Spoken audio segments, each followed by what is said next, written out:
sur la plateforme du JDC. Voici la revue que nous présente Kim-Pierre Junior. Et c'est la toute première de ce mois d'août qui est à son deuxième jour, également la toute première de la semaine avec en toile de fond. Comme vous pouvez le voir à travers toutes ces images, on va dire que c'est pas un devoir en commun, mais c'est un hommage mérité à la légende du Zoufle qui nous a quittés, à la personne de Jacob Desvarieux, passant par Cameroun Tribune, Le Messager, également Le Jour et bien d'autres webzines. On parlera de ces hommages-là et les confrères ont voulu faire à cette légende qui est parti, mais aussi on parlera de patrimoine. C'est avec Monica Kodoro, avec sa plume, qui suit pour nous ici une actualité que nous avons déjà eu l'occasion de relayer ici depuis la semaine dernière concernant le patrimoine. C'est le même patrimoine qui va nous amener du côté du Maroc avec Africa News. Et enfin, il y a une recommandation qui est faite pour Visley, c'est notamment le directeur de publication de Midi Libre de la France et qui a choisi et recommandé cette une pour nous. On parlera aussi de Bob Marley, ce jour où il a été assassiné. Justement, on ouvre cette revue avec le journal de Marie-Claire Nana, Cameroun Tribune, qui de plus en plus est devenu le sujet quand même des internautes. Ça fait quand même du bien pour les confrères du journal bilingue de Marie-Claire Nana dans sa page culture avec le texte Monica Kodoro qui ont décidé de nous présenter patrimoine documentaire, mission et sauvegarde le 28 juillet. Les experts d'Afrique centrale réunis à Yaoundé pour cette rencontre visant la sauvegarde des biens documentaires en temps de conflit ont présenté des pistes de solutions. On parlait de ces pistes de solutions et c'est ces experts qui ont eu à le faire pendant 2 jours, c'est-à-dire 48 heures. Une concertation à Yaoundé a suffi aux professionnels du secteur de la documentation de la région Afrique centrale pour proposer des solutions concrètes, des résolutions pour préserver le patrimoine documentaire menacé dans les zones de conflit. Et vous, on avait très bien fait alors de mentionner ces zones de conflit, notamment du côté du Nozo et aussi du nord avec Boko Haram qui est venu très fort ces jours derniers, aux armes des soldats qui sont partis, mais aussi à l'est avec les anti-Balaka, des mesures que vous pouvez également retrouver dans ces colonnes que je vous invite à lire pour ce très bon papier et surtout pour ceux et celles qui excellent dans le domaine des arts, de la sécurité et aussi de la culture. Et puis on ouvre cette page hommage, c'est avec Jacob Desvarieux, vie et mort d'une légende, titre alors les confrères de Cameroun Tribune et c'est Sinclair Musin qui signe cet article. Le leader du groupe est décédé vendredi de suite de Covid à Pointe-à-Pitre, c'est du côté de la Guadeloupe. La folle rumeur qui inondait déjà la toile depuis quelques semaines a fini par se confirmer vendredi soir. J'aime bien ce paragraphe qui commence avec cette folle rumeur. Vous le savez, depuis qu'il a été entré dans ce coma artificiel, il y a certains, parmi même des confrères, qui sont des aînés, qui sont crédibles, qui se sont empressés d'annoncer le décès de Jacob, si bien que lorsque le décès était malheureusement effectif vendredi, ces mêmes confrères n'ont plus fait de poste et c'est ce qu'on nous fait comprendre notamment dans les colonnes de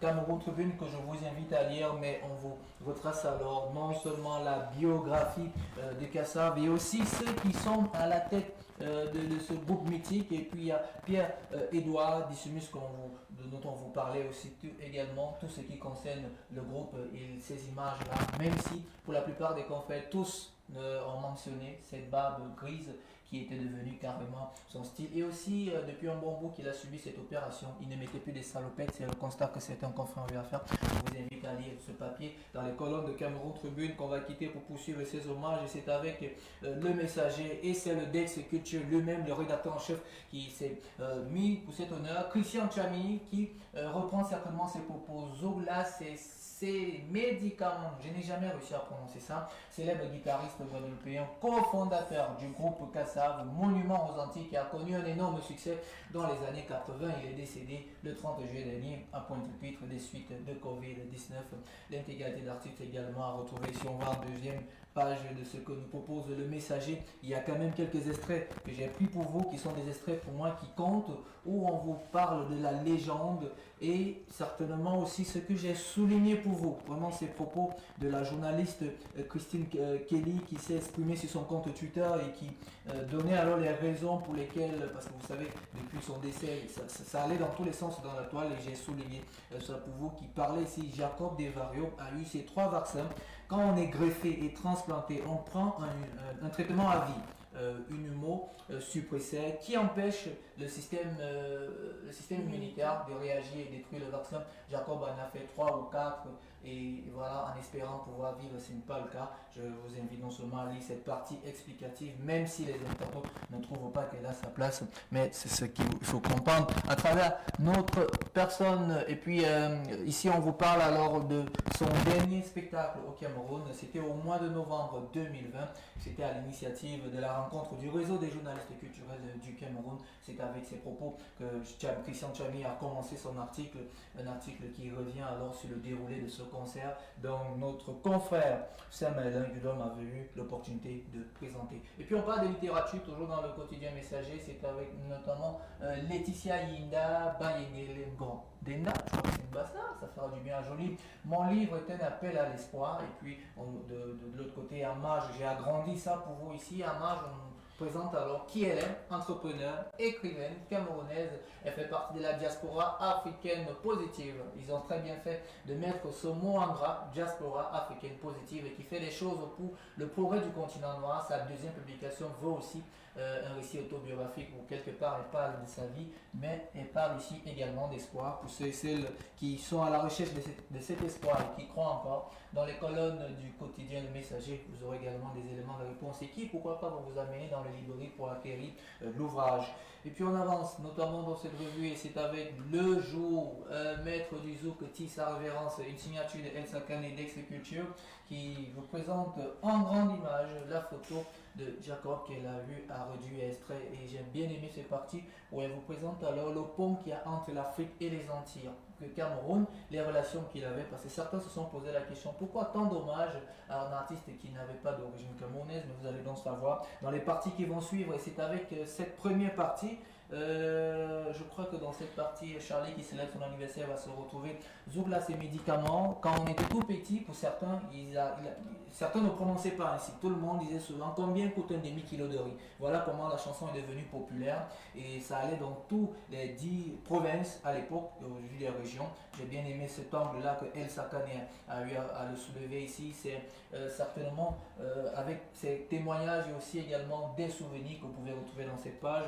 Et si on avance plus loin, la relation avec le Cameroun, vous allez la voir. J'ai trouvé, bon, je me suis permis, avec votre permission, bien sûr, de prendre les souligneurs vert, rouge et jaune, seulement pour entrer vraiment au fond de ce papier. Et c'est très bien écrit en gras, Cameroun, Zulugang, Jacob Desvarieux, avec des liens particuliers avec l'Afrique, le Cameroun notamment, des liens tissés. Avant qu'il intègre Kassav pour la plus belle histoire, c'est un Camerounais, un musicien, retenez bien le nom, Mbida Douglas, qui l'encourage à intégrer le Kassav. Jacob l'a toujours dit dans ses interviews et je peux vous confirmer, puisque également dans une interview qu'il m'avait accordée, il l'a filmé encore. Et puis il y a toujours cette relation qu'il a eue avec les membres de ce qu'on appelait ici le Zulu Gang, fondé en 1978 à Paris avec Jean-Marie Aranda, que tout le monde connaît, Vaudenvelé, Amoureux Hubert, Christophe Zadi. À cette époque, la musique était influencée par le rock et par la pompe. Et puis en veille ici, j'ai pris pour vous également quelques guitaristes parce qu'on dit qu'à cette époque, il a contribué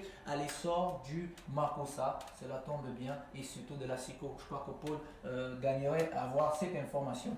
Et puis en jaune ici, comme preuve de celles qui vont s'en vanter d'avoir été encadrées par Jacob pour la dernière fois, on cite Tati Eyon, Sandrine Nanga, Joyce Maba et aussi d'autres qui sont des jeunes avec qui il a eu à travailler pendant son séjour ici au mois de novembre 2020. Un très bon papier passionnant qui nous ramène alors dans l'histoire que nous propose le quotidien Le Jour avec la signature de Elsa Kane. Et puis on avance dans cette revue pour parler certainement des autres points que j'ai pris pour vous. C'est ce que je parlais, le tweet de Christine Kelly qui est officier à CNews, que vous pouvez également retrouver dans ces colonnes du Messager. On parle d'autres informations et certainement on va sortir de ces hommages et pour nous retrouver du côté du Burundi, c'est Jeune Afrique qui nous propose alors Gaël Faye, pour ceux qui le connaissent, la forêt de Moussigati, la disparition des lucioles. Il a voulu à sa manière parler d'un élément qu'on trouve souvent en CCM. C'est vrai que quand il en parle, la dernière fois que j'ai vu des lucioles, je ne m'en souviens pas, mais ça date quand même de longtemps.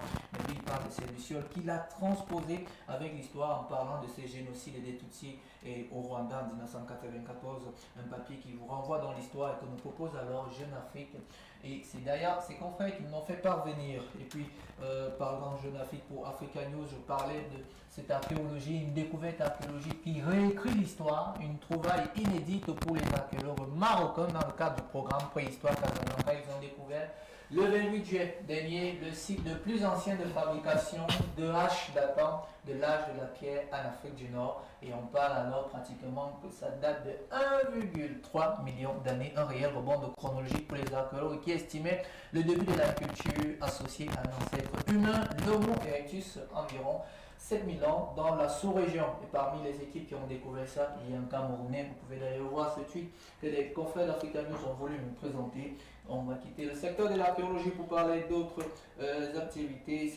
C'est avec d'autres confrères certainement. Et c'est avec ce papier qui nous a été recommandé par le directeur de publication de Midi Libre, qui c'est bien titré Michel Drucker, le sport m'a sauvé la vie. Bon, c'est vrai que je n'ai pas encore eu l'intégralité en tout entière, mais le directeur de publication, en me faisant parvenir, il me disait que le sport m'a sauvé la vie. C'est un papier qui fera plaisir à votre présentateur, a-t-il souligné, puisqu'à un moment, il s'en plaignait de ne plus exercer le sport. Je crois que le message est passé vicelé. Il faudra lire, puisqu'il a trouvé ce lien, que c'est un animateur. Vous le savez, depuis un bon bout, il a subi également, lui, une opération qui a failli coûter la vie et qui l'a un peu réduit. Et je pense que c'est un conseil qu'il donne en deuxième partie. Il parle carrément de l'hygiène de vie des hommes des médias. C'est assez vraiment rare de le faire. Je crois que demain, vous aurez l'intégralité de ce papier pour également repenser l'hygiène de vie. Et puis on parle, ça c'était Libération.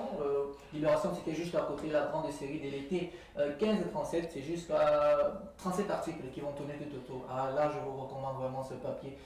Vous parle le jour où 3 points de suspension, on tenta d'assassiner Bob Marley. C'était un 3 décembre 1976, alors que dans les valises, il s'apprêtait à jouer lors d'un concert de la paix du côté de Kingston. Et puis le FBI s'est allé saisi de l'affaire. On n'a jamais eu les retours jusqu'ici. C'est vrai que quand les confrères de Libération m'ont fait parvenir cet article, il faisait alors comprendre que, comme ailleurs, on ouvre toujours les enquêtes mais on ne les referme pas. Et justement, je vais refermer cette revue avec cette photo, bien sûr avec votre permission, visitez parce que ça m'a un peu donné de la chair de poule.